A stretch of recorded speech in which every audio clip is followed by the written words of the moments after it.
Dans la vidéo sur les liens de texte avec Maupassant, nous avons analysé ces parties.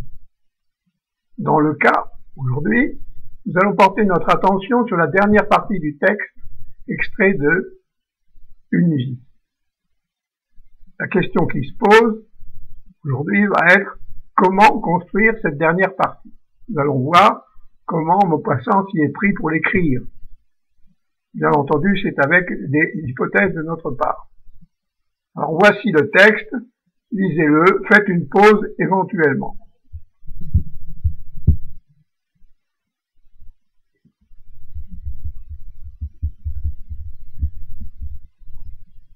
Vous l'avez déjà lu.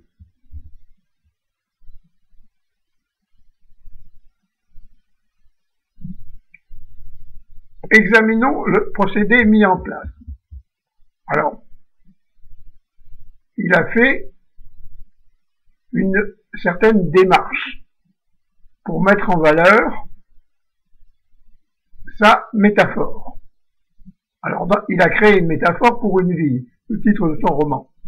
Cette métaphore de la vie, c'est celle de la feuille de l'arbre qui se détache à l'automne, tournoie, tombe, symbolisant les étapes de la vie. Cette feuille perd ses couleurs, tombe et forme un tapis pourrissant sur le sol. Cette métaphore, c'est le dénouement de la partie de texte, la chute de l'histoire. Un mauvais jeu de mots, le mouvement de la feuille est vertical.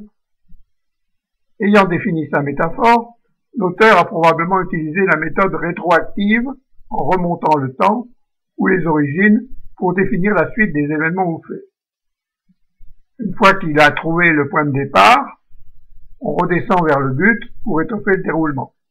Cette démarche porte le nom de, en anglais, bottom-up suivi de top-down, terrain-direction en français, haut vers le bas, utilisable dans toute démarche de création, et pas seulement dans notre cas.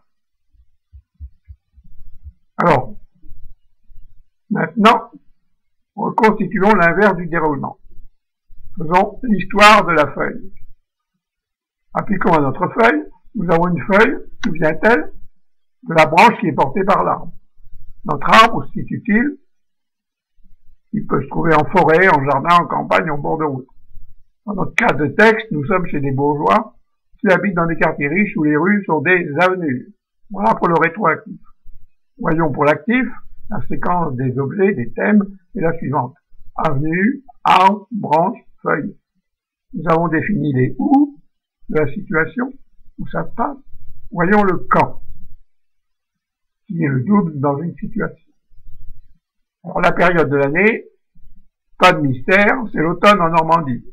Il pleut, il vente, il commence à faire froid, le temps rend triste. Nous avons vu que le temps duré avait de l'importance. Ici, on va avoir un temps qui dure, qui ne s'arrête pas, accumulant la tristesse et la dépression.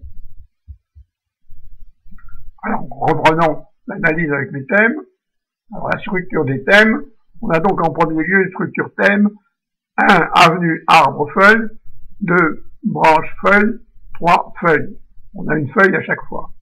On a un entonnoir, une convergence vers la métaphore. Voyons comment faire intervenir la météorologie. Alors, l'action du climat. On va ajouter l'influence du temps qu'il fait. Il y a 3 composants. La pluie, le vent, le froid. Comment interviennent-ils au niveau des thèmes? C'est en utilisant leurs effets. Il est clair que c'est le vent qui détache les feuilles qui s'amassent en tapis. Il reste la pluie et le froid. On va les faire intervenir au niveau de l'avenue, de l'arbre et des feuilles. La pluie détrempe les sols de l'avenue, le froid fait grelotter. Pour ce qui est du froid, c'est un peu plus compliqué. Il faut être un humain pour grelotter, et donc se comparer à un homme.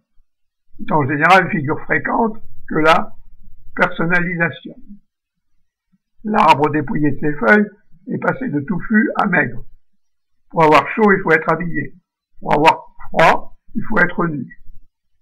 L'arbre va se comparer à un homme nu et maigre qui grelotte. Pour la branche et les feuilles, on peut faire intervenir de nouveau la maigreur, mais indirectement, squelettiquement. Le mot grêle forme une assonance avec grelotté. C'est une chance. Comme nous connaissons la solution, nous n'avons pas de mal à trouver s'égrener, qui est propre au génie lexical de Maupassant. 3 mots en greux sonnent parfaitement. Enrichissons maintenant notre premier texte. Les avenues détrempées par les averses d'automne s'étendaient couvertes d'un tapis de feuilles sous la maigreur des arbres presque nus. Les branches remuées au vent agitaient un feuillage prêt à se répandre dans l'espace. Et sans cesse, ces dernières feuilles se détachaient, tournoyaient, voltigeaient et tombaient. Voilà pour le premier texte. Maintenant, on va ajouter l'action du froid. Deuxième texte avec le froid. Les avenues détrempées par les averses d'automne s'étendaient, couvertes d'un tapis de feuilles, sous la maigreur grelottante des arbres presque nus. Les branches grêles tremblaient au vent, agitaient un feuillage prêt à s'égrener dans l'espace. Et sans cesse, les dernières feuilles se détachaient, tournoyaient, voltigeaient et tombaient.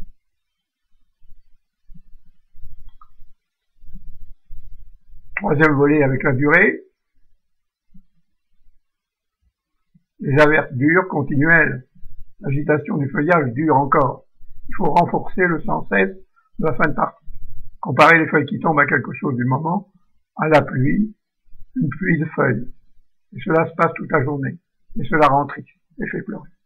Pluie et pleurer sont en assonance, mots employés tous les deux. Alors ça donne. Les avenues détrempées par les continuelles averses d'automne s'étendaient, couvertes d'un tapis de feuilles sous la maigreur grelottante des arbres presque nus. Les branches grêles tremblaient au vent, agitaient encore un feuillage prêt à s'égrener dans l'espace. Et sans cesse, toute la journée, comme une pluie incessante, triste à pleurer, ces dernières feuilles se détachaient, tournoyaient, voltigeaient et tombaient. À la suite de la vidéo lien de texte avec Maupassant, on a vu que la liaison avait de l'importance pour Maupassant. Alors voyons maintenant comment s'établit la liaison avec la partie précédente, ambiance plaisir, du début du texte que je vous ai mis au début. Cette partie est singularisée par la gaieté, la couleur, le plat du gazon, la suspension par des fils. Alors, dans les avenues détrempées, couvertes, il y a un rappel du plat du tapis et de l'avenue qui s'étend. On peut considérer qu'il y a une petite liaison. Le plat va s'opposer au caractère vertical de la chute des feuilles et de la pluie. Il reste qu'il manque une opposition de couleurs. Maupassant va nous créer du jaune. Il n'a pas de mal avec les feuilles, et ne soyons pas économes, comparons les feuilles jaunes à des sous d'or. Un peu de richesse illusoire au milieu de cette tristesse. Précisons le mot arbre, un platane, pas assez maigre, un peuplier. Voici notre texte final, que nous ne faisons pas égal à celui de Maupassant, mais qui s'en rapproche. Je vous laisse lire.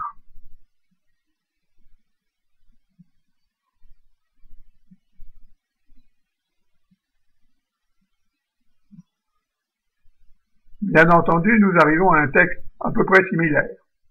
Les détails qui seraient ajoutés restent la propriété de l'auteur. Nous avons quand même montré la mécanique de construction des idées. Et c'est cela qui est important. Je vous remercie. À bientôt.